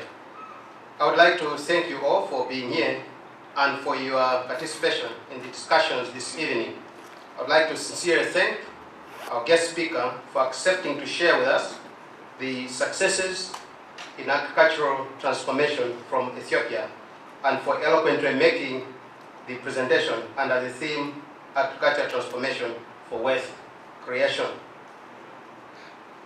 I think this is time very well spent, indeed time very well shared by our guest speaker this evening. I would like also to appreciate the input from our very own Dr. Kambewa for the professionalism in isolating priority issues to promote agricultural transformation in the country. So we have all learned about the transformation that Ethiopia has undergone, turning around agriculture, productivity, and commercialization. The presentation and discussions we've had are all timely, considering that Malawi is at a critical development juncture where a new development vision is in the offing on how we can transform agriculture for wealth creation. The new agenda, NT 2063, has agriculture, productivity and commercialization as one of the pillars anchoring the vision of inclusive wealth creation and self-reliance. Achieving this vision requires broad-based transformations in policies and programs design, projects prioritization, implementation, monitoring, and evaluation, as well as knowledge leveraging. I'm glad that our guiding policy instrument, the National Agriculture Policy, and the Agriculture Sector Investment Framework are already centered on agriculture transformation agenda. This presents the sector with a ready and conducive environment for takeoff and fit in the National Transformation 2063. So reflecting just on the, I think some feedback from the members here, that we applauded for very good policies, but perhaps the action on the ground is what matters.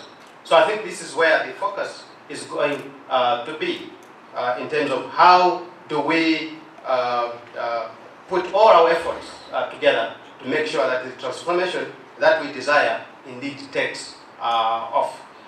Understandably, having all the instruments in place is one thing, while effective utilization of the same instruments to achieve the intended results is another thing. This begs the key question of how we can transform our agriculture to start creating worth without losing focus on the poor people. Critical to obtaining the much needed worth in the sector is incumbent among others. Among others, identifying the inhibitors to our desired transformation in order to move forward. There is need to engage in a fair and open dialogue and strengthen feedback mechanisms between the policymakers on one end and the beneficiaries on the other end. We must therefore not hesitate to take a second look at our priorities in this sector. There was a lot of discussion about prioritization, and I think this is very valid. And perhaps having to develop what do we start first, so that we don't seem to be spreading everything, the resources across everything, but that we are systematic in terms of moving forward. So we have, we therefore do not need to hesitate to take a second look at our priorities in this sector, how these priorities really fit into our desired goals and objectives, reaching out to our broad-based ambitions as a country. In addition, there is need to take a targeted approach to implementation of programs and projects, leveraging on knowledge gained along the way. This will help in ensuring targeted interventions are designed and implemented, guided by evidence from experience. Ladies and gentlemen, when everything is said and done, the most important issue remains coordination.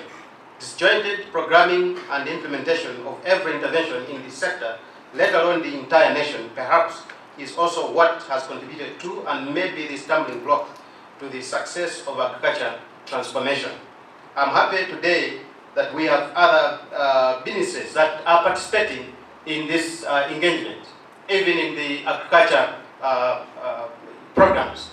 I'm reminded, I think, of the commitments that our heads of state and government made in Malawi, the Malawi 2014. The 7 commitments are cross-cutting and are cutting across the disciplines. And so the issue, I think, that has been emphasized about coordination is very, very crucial. You find programs relating to agriculture in trade. You find programs relating to agriculture in the environment, for instance, in forestry. So I think the issue of coordination is very, very crucial. One of the things that we are doing, I think, within the sector is to emphasize, I think, on the sector coordination structures. And we have a sector group in the sector, and we have the related technical working groups. At the moment, we have 5 of them, and these have been segmented into the themes. So if you are looking at the policy-related technical working group, we have that one. We also have, technical groups that are looking at the issues of technology, the TW that is looking at the issues of financing and the like. So the 5 of them are the ones that are servicing the sector working group in the sector. But also to add to that, the issue of follow-up, the monitoring and evaluation, so that we provide space for reflection. What have we done as a sector? What have we achieved? Where do we have challenges? We have the mutual accountability platform, which is the joint sector review. So the Ethiopian experience in transformation of agriculture system is such a good reference point that would send us on the drawing board to learn and devise ways to achieve our transformation agenda in terms of policy reforms, institutional structures, and developing impactful agriculture flagship programs. Finally, let me allow me to thank the organizers of this event and indeed the Eminent Speakers series for inviting the ministry to participate. We feel these are some of the important platforms that are in the best interest of the sector en route to attaining our vision of wealth creation and self-reliance. With these remarks, let me stop here and thank you so much for your attention. Thank you so much.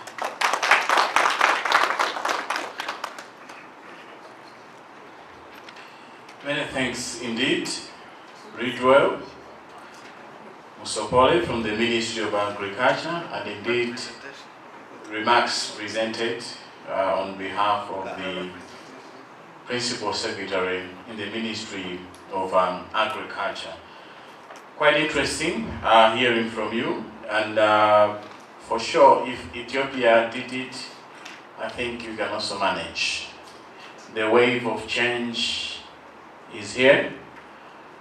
We need to move from rhetoric to action, and obviously the time is now. If we don't do it now, we'll not do it again. That's what is coming out clear from our discussions today. A lot has been said, lots of lessons from Ethiopia, the model, the approaches, inclusivity, mechanization, and all sorts of things. I'm sure the Secretary has taken note of that. But even within the building, lots of issues have been raised. Coordination, the sense of agency. It's quite clear, we all want to change, want to do things differently. And I think it's also encouraging that we seem to be ready for that. And I hope that since the ministry officials are here, all other players are also here, we are going to make a better way forward that can help our country realize the fruits of our agriculture and then create a better nation for the future generations. As a way forward, I'm reliably told that there are continued plans to engage the Ministry of Agriculture, so that whatever we're discussing here is really factored in their programs, not just the Ministry of Agriculture, but also the Ministry of Trade, Industry, Economic Planning, Development, and the public sector reforms. There are also plans to keep on developing the key outcomes into a policy brief that will be used for engaging policymakers and in future development planning tools. But also there will be continued efforts to explore formal collaboration between Ethiopian Agriculture Transformation Agency, ATA, on one hand, and then NBC, Mwapata, and Luana. And this eminent speaker series will continue to make sure that there is also a way of tracking. There's so many things we've been discussing, if at all they are translating into some sort of action. Not too sure I stand to be guided if there's to be need for Dr. Andrew Jamali to say one or two words. You think it's fine, right? Thank you very much indeed. I know by protocol, once the government speaks, nobody else does. But I wanted to check if there was anything burning from you so that you could address us. Otherwise, let me once again thank all of you for participating. Thank you very much indeed, Prof, for staying around. Thanks, Dr. Montali, Director General, NPC. Thank you, Prof. Zimbiri, Deputy Vice Chancellor, Luana. Many thanks indeed to our eminent speaker, Mr. Khalid Bomba, who is the head of the Ethiopian Agricultural Transformation Agency, ATA. May we give him a round of applause, please, if you can. Many thanks to you, Mr. Bomba. We appreciate it. That was wonderful. We look forward to engaging you again, because I know there's a lot that you really have to share with us. And as we have indicated, we'll keep on following up on some of the things that we need to know. But also, let's hail our own Associate Professor Diamond Gambewa from Luana. Let's give him also another round of applause. Many thanks indeed to you, Bwana Gambewa, for the wonderful sentiments that you raised in this engagement today. And again, a round of applause to ourselves. So we've been very active. Thank you very much indeed for your participation. And many thanks to all the participants that were there and are still there up to now on Zoom, and we also have got many that we are following on our Facebook pages, the Mwapata Institute Facebook page, but also the National Planning Commission Facebook page. Many thanks indeed for participating. We may not have read out all your comments, but be assured we have taken note of your observations and inputs, and they'll be factored into whatever we're going to do from now moving forward. With that, that's the end of the 4th edition of the Ndizotheka Eminent Speaker series, coming to you live from Capital Hotel in the city of Lilongwe. Many thanks to all our partners, Michigan State University, ATI, and all other supporters. We really appreciate and don't take that for granted. May God bless you all. Thank you very much indeed. Good evening for those that are here in Malawi. Thank you. Thank you.